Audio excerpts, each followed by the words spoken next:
Hi guys, न जाने कितने वीडियोस में या कितने शॉर्ट्स में अभी अभी रिसेंट में मुझे इतने कमेंट्स आ रहे हैं जीए को लेकर।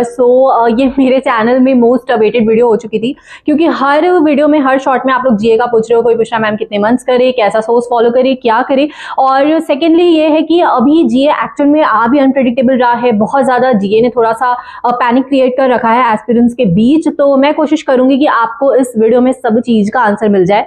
देखो, एक चीज बता रही हूँ, पहली बात तो ना 10 वीडियो देखने की आपको जरूरत नहीं है यहाँ वहां हर जगह की। मैं ये नहीं बोल रही कि सिर्फ आके मेरा ही देखो, लेकिन अगर आप दूसरा भी देख रहे हो तो जो देख रहे हो फिर उसको फॉलो करने का सोचो। आप जितने ज्यादा वीडियोस देखोगे उतने ज्यादा भटकोगे, स्पेशली जीए में, क्योंकि कोई बोलता है यहाँ से पढ़ो, कोई बोलता है वहां से पढ़ो, कोई बोलते हैं ये सर अच्छे, कोई बोलता है कि ये सोर्स अच्छा है। तो बेटर कि आप एक, और जीए में ऐसा होता है, देखो क्वांट रीजनिंग इंग्लिश में तो आप अलग अलग जगह से बहुत कुछ पढ़ सकते हो, आपको हेल्प ही करेगा। लेकिन जीए आप जितनी अलग जगह से पढ़ोगे उतना ही ज्यादा कंफ्यूज हो जाओगे और एंड में आपको लगेगा कि आपने कुछ नहीं पढ़ा और आपको कुछ नहीं आता है और आपका कॉन्फिडेंस इतना डाउन हो जाएगा। मतलब it will be more destroying for you कि आप जितना ज्यादा अलग अलग सोर्स से पढ़ो। तो बेटर कि अगर आप ये वीडियो देख रहे हो, इसको आपको एंड तक देखना है। मैं बहुत शॉर्ट से वीडियो बना रही हूँ, मैं बिल्कुल लॉन्ग नहीं बनाऊंगी। एंड सेकेंडली, आपको ये जो चीजें मैं बोल रही हूँ आपको इतना फॉलो करना है, कम से कम इतना तो करो ही करो। इसके आगे आप अपना जितना एफर्ट मार सको वो आपके लिए अच्छा होगा। देखो, सबसे पहले तो एस्पिरेंट्स पूछते हैं कि मैम स्टैटिक बैंकिंग अवेयरनेस करना ही कि नहीं करना है, और करना है तो कहाँ से कैसे करें। तो मैं आपको बता रही हूँ, पहली बात तो मेंस के लिए आपको स्टैटिक वाला पढ़ने की जरूरत नहीं है। आप जितना टाइम इन्वेस्ट करोगे आपको आउटपुट उतना नहीं मिलेगा। लेकिन इंटरव्यू के लिए आपको पढ़ना ही पड़ेगा, क्योंकि अगर आप बैंक एग्जाम का इंटरव्यू देने जा रहे हो, आपका पूरा बैंकिंग टर्म और सारा सब कुछ जो पता होना चाहिए एस्पिरेंट को, उतना तो आपको सीखना ही पड़ेगा। और उसके लिए आप कोई भी इंटरव्यू बैच लोगे, वहां से आपका आराम से कवर हो जाएगा। नहीं तो यूट्यूब में भी फ्री वीडियोस आप बस सर्च कर लो, ठीक है, बहुत सारे वीडियोस आपको मिल जाएंगे जिसमें आपको फ्री का पता चल जाएगा कि स्टैटिक बैंकिंग अवेयरनेस बेसिकली आपको कवर हो जाएगा। तो उसका लोड अभी मेंस के लिए तो लो मत, क्योंकि मैं एसबीआई क्लर्क और आईबीपीएस क्लर्क के पॉइंट ऑफ व्यू से वीडियो बना रही हूँ। तो मैं आपको इसका बता रही हूँ कि इनके मेंस में आपको static banking as such cover करने की जरूरत नहीं है। सेकंड डाउट है सोर्सेस और कवर कैसे करना है। जैसे अभी अगर बहुत एस्पिरेंट्स लोग कवर नहीं किए हैं तो आप अभी कैसे कवर कर सकते हो। मैं आपको बता रही हूँ, मंथली तो मत उठाओ, क्योंकि आप मंथली देखते हो इतना मोटा वो पीडीएफ हो जाता है 500-600 पेज का, एंड वो आपको बहुत स्ट्रेस देगा। इंस्टेड आप धीरे धीरे करके वीकली कवर करते चलो और आपको बैकवर्ड जाना है, ठीक है। अभी मतलब अक्टूबर चल रहा है तो अक्टूबर का पहले सेकेंड वीक करो, फिर फर्स्ट वीक करो। सितंबर में जाओ तो आपको बैकवर्ड जाना है, क्योंकि पीछे के मंथ ज्यादा इंपॉर्टेंट होते हैं और आपको बैकवर्ड जा जाके हर हफ्ता कवर करना है। कोशिश करो एक दिन में अगर आप एक हफ्ता कर लेते हो तो मोर देन सफिशिएंट, मतलब वो सफिशिएंट रहेगा। और एक दिन में एक वीक कवर हो सकता है, क्योंकि आप 4 दिन में एक महीना इजीली कवर कर सकते हो, ठीक है। तो आपको कोशिश करना है कि जैसे आज आपने अक्टूबर का सेकंड वीक पढ़ लिया, कल आप फर्स्ट वीक पढ़ लो और आधा सेकंड वीक का रिवाइज कर लो, फिर परसों थोड़ा रिवाइज कर लो। ऐसा करके आपको रिवीजन की साइकिल चलानी है और वीकली कर करके कंप्लीट करना है। देखो, अगर आपको बिल्कुल रिटेन नहीं होता, रिटेन होने में इशू है, आप वीडियो सोर्स उठाओ, कोई भी एक अच्छा एजुकेटर आप ले लो। देखो, मैंने ऑलरेडी आपको 3 से 4 अच्छे एजुकेटर्स बता दिए हैं, मैं उसका आपको लिंक डिस्क्रिप्शन में डाल दूंगी। तो जो चीज मैं ऑलरेडी बता दी हूँ वो मैं इस वीडियो में फिर से बता के आपको आपका टाइम नहीं वेस्ट करूंगी, ठीक है। तो मैंने आप वहां से कोई भी एक अच्छा एजुकेटर सेलेक्ट कर लो, मैंने 4 से 5 बता दिए, और उसमें से आप उनके वीकली वीडियोस देखना स्टार्ट करो। जो वीकली हो गए हैं वहां से आप उनसे पढ़ना स्टार्ट करो। आप ऐसा कर सकते हो। उसके बाद उसी वीक का आप जाके स्मार्ट कीड़ा में क्विज़ेस लगा लो। मैं आपको हमेशा बोली हूँ कि स्मार्ट कीड़ा का सीए मॉक ड्रिल जीए के लिए बहुत अच्छा है, क्योंकि उसमें इतना कॉम्प्रिहेंसिवली आपको इतना सारा मिलेगा, साथ में स्मार्ट पॉइंट्स मिल रहे हैं, तो वो बहुत अच्छा है, क्योंकि आपको रिवीजन के टाइम पे वहां पे बहुत बेनिफिट होता है। मैं सब बोलते हैं रिवीजन इज टाइम टेकिंग, मतलब आप जितना ज्यादा रिवाइज कर रहे हो उतना ही टाइम उसमें लग रहा है। लेकिन स्मार्ट पॉइंट्स अगर आप रिवाइज कर रहे हो तो आपको ज्यादा टाइम नहीं लगेगा, आपका ज्यादा महंगा नहीं आएगा। अब तो शायद 6 महीने का भी सब्सक्रिप्शन वो लोग देने लग गए हैं, तो लिंक आपको डिस्क्रिप्शन में मिल जाएगा, वो आप विजिट कर ले। Now the most repeated doubt जो आया है कि मैम कितने मंथ्स कवर करने हैं, क्योंकि ये सबसे ज्यादा इंपॉर्टेंट डाउट है, क्योंकि आपको ज्यादा रिटेन नहीं होता, ज्यादा पढ़ नहीं सकते हो, और ये भी लगता है कि एग्जाम पॉइंट ऑफ व्यू से कितना जरूरी है। तो मैं आपको बता रही हूँ, आपका एग्जाम एसबीआई क्लर्क में क्लर्क आपका नवंबर में, आईबीपीएस क्लर्क भी नवंबर में, आरआरबी के एग्जाम भी जो मेंस होंगे वो दिसंबर में होंगे, इवन आरबी क्लर्क तो फरवरी में। तो आपको लास्ट के 4 मंथ्स अच्छे से करने हैं। ये मिनिमम में मैं बोल रही हूँ कि कम से कम 4 महीना करके चलो। 5 महीना कर लोगे तो सफिशिएंट, मैं बोल रही हूँ कि अगर आप 5 महीना कर ले रहे हो वो सफिशिएंट है।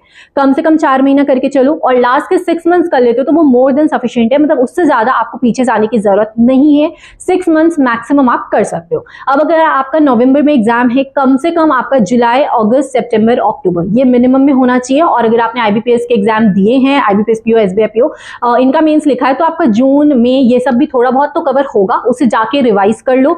और इंपॉर्टेंट टॉपिक्स मैं बता देती हूँ, इन टॉपिक्स को आपको अच्छे से ध्यान देना है, इन चीजों का आपको अच्छे से फोकस करना है। तो देखो, मंथ्स तो आपको इतने ही चाहिए, चाहिए, 4 महीने आपको लास्ट अच्छे से करने हैं। अगर मैं इंपॉर्टेंट टॉपिक्स बताऊं तो सबसे पहले आप चाहे पीडीएफ से पढ़ो, वीडियो सोर्स से पढ़ो, आपको बैंकिंग वाले न्यूज सबसे पहले कवर करना है। चाहे इसमें एसबीआई हो, चाहे आईबीपीएस के मतलब बाकी कोई बैंक हो, किसी ने कोई बैंक का कोई ऐप लॉन्च किया, इवन प्राइवेट बैंक की न्यूज क्यों ना हो, बैंकिंग आपको अच्छे से कवर करना है। आरबीआई कोई चेंजेस करती है किसी भी तरह का, मोस्ट इंपॉर्टेंट, और जो आरबीआई सर्कुलर इतना हल्ला हो रहा है जिसका, तो आरबीआई सर्कुलर में यही है कि वो कुछ ना कुछ न्यू चीजें निकालती रहती है। और ये पहले भी आता था यार, ऐसा नहीं है कि अभी अभी नया चीज कुछ ऐड हुआ है, पहले भी आरबीआई के सर्कुलर पूछे जाते थे। ऑल्दो वो मेंशन नहीं किया गया था नोटिफिकेशन में कि हम आरबीआई सर्कुलर से पूछेंगे, लेकिन वो पूछे जाते थे। और मॉक्स में ये सारी चीजें कवर भी होती है, मतलब आप जो भी पीडीएफ से पढ़ रहे हो वहां पे आपको आरबीआई रिलेटेड न्यूज मिलेगी ही, और वही है आरबीआई का सर्कुलर। बाकी सेबी रिलेटेड न्यूज भी बहुत इंपॉर्टेंट हो जाती है, तो वो आपको देखना है। आरबीआई की न्यूज हो गई, बैंकिंग न्यूज हो गई, जितने भी एप्स जो भी चीजें लॉन्च हो रही है, अगर जो कोई फर्स्ट टाइम लॉन्च कर रहा है, जैसे पहला कोई किसी तरह का डेबिट कार्ड या कुछ, वो बहुत इंपॉर्टेंट हो जाता है, उसे ध्यान देना। एक ऐसे क्वेश्चंस भी बहुत आते हैं जो आरबीआई पेनल्टी लगाता है, तो वो आपको ध्यान देना है। वो डायरेक्टली मतलब लिटरली ये पूछता है कि कौन कौन से बैंक में पेनल्टी लगाई है, या अभी किस किस बैंक से पेनल्टी रिमूव की है, और आपको बहुत मिलते जुलते ऑप्शंस दे देगा। तो ये चीजों को थोड़ा थॉरोली आपको पढ़ना है। अगर पेनल्टी लगी है, कितने रुपीस की लगी है, कोई अगर बड़े बैंक में लगी जैसे एसबीआई पे लगी है, तो आपको उसका अमाउंट भी पता होना चाहिए, किस सेक्शन के अंदर पेनल्टी लगी आपको ये भी पता होना चाहिए। बाकी बैंकिंग के बाद जो सेकंड मोस्ट इंपॉर्टेंट है वो है नेशनल अफेयर्स। अगर मोदी रिलेटेड कुछ भी है, मतलब जो नेशनल लेवल पे गवर्नमेंट कर रही है, और उसमें भी अगर पीएम मोदी कहीं इंक्लूड है, तो वो वाली न्यूज बहुत इंपॉर्टेंट हो जाती है, क्योंकि अगर मोदी कहीं जाके इनॉग्रेट कर रहे कुछ है तो वो इंपॉर्टेंट हो जाता है। अब जैसे G20 हो गया, या इस टाइप की जो चीजें हैं नेशनल लेवल पे या इंटरनेशनल लेवल पे, ये भी बहुत इंपॉर्टेंट बन जाती है। ब्रिक्स का हो गया, कोई भी नेशनल लेवल की चीजें इंपॉर्टेंट है। स्टेट वाइज उतना इंपॉर्टेंट नहीं है, कोई स्टेट कुछ एक्स्ट्राऑर्डिनरी किसी चीज में परफॉर्म करता है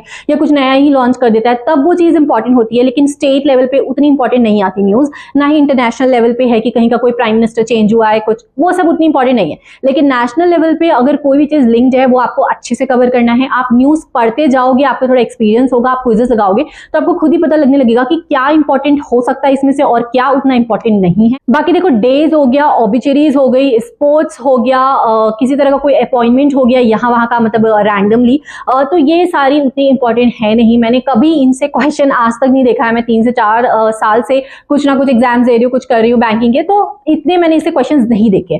ठीक है, जो भी देखा है बैंकिंग रिलेटेड देखा है, हर तरह का। एसबीआई देखा है, सेबी देखा है, आरबीआई देखा है, एसबीआई देखा है, और नेशनल लेवल की न्यूज देखा है। बाकी उसके अलावा कुछ चीजें आउट ऑफ द बॉक्स आती ही है जिसको आप कंट्रोल नहीं कर सकते। ठीक है, आउट ऑफ द बॉक्स कुछ भी पुट करेगा वो एग्जाम में, तो वो सबके लिए आउट ऑफ द बॉक्स होगा। अगर आपको वो आता होगा, आपको थोड़ा भी श्योरिटी लग रहा है आप बना सकते हो, तो उसे टिक लगा देना। और अगर आपको थोड़ा भी डाउट लग रहा है, मतलब आप एकदम ही 50-50 हो, तो आपको वो टिक नहीं करना है, वो अटेम्प्ट नहीं करना है। ट्रस्ट मी, आप नेगेटिव ले बैठोगे, और जीए में आपको अपने आप को कंट्रोल करना ही करना है। मैंने खुद न जाने कितने बार कितना नेगेटिव लिया है, और उसका रिग्रेट मुझे आज तक है, क्योंकि मेरे और 4 से 5 नंबर बढ़ सकते थे, बट नेगेटिव के चक्कर में मैं पूरे मार्क्स अपने कम कर लेती हूँ। अगर 70-30 का रेशियो है, या फिर चलो 60-40 का भी हो, तो मैं समझ रही हूँ कि आपने टिक लगा दिया, थोड़ा सा रिस्क ले लिया, चांस ले लिया। 50-50 हो, मतलब बिल्कुल ही कुछ नहीं समझ आ रहा, बस लग रहा है कि ये हो सकता है, और आपने टिक लगा दिया, तो ऐसी चीजें आपको नहीं करनी, क्योंकि यही चीजें एग्जाम में जाके आपको डुबा देती है, फिर 1 साल और रिपीट करना पड़ जाता है। एंड आई होप आपको सारे क्वेश्चंस के आंसर्स यहाँ मिल गए हों, क्योंकि मैंने सब कुछ डिटेल में कवर कर दिया। ये वीडियो इससे ज्यादा लेंथी मुझे नहीं करनी। सो कोई और डाउट हो, कुछ चीज बचा हो जो मैंने छोड़ दिया हो, तो प्लीज उसे कमेंट कर देना। मैं इंस्टेंट रिप्लाई करूंगी, I am telling you, because I am active right now. And Telegram join कर सकते हो, इसके अलावा इंस्टा वगैरह भी ज्वाइन कर सकते हो, ऑल्दो अभी मैं इंस्टा में एक्टिव नहीं हूँ, बट यू कैन ज्वाइन, आने वाली हूँ मैं जल्दी। बाकी टेलीग्राम ज्वाइन कर लेना, और चैनल एंड तक आयो सब्सक्राइब करके जाना for more such videos. Will meet you the next one. Thank you.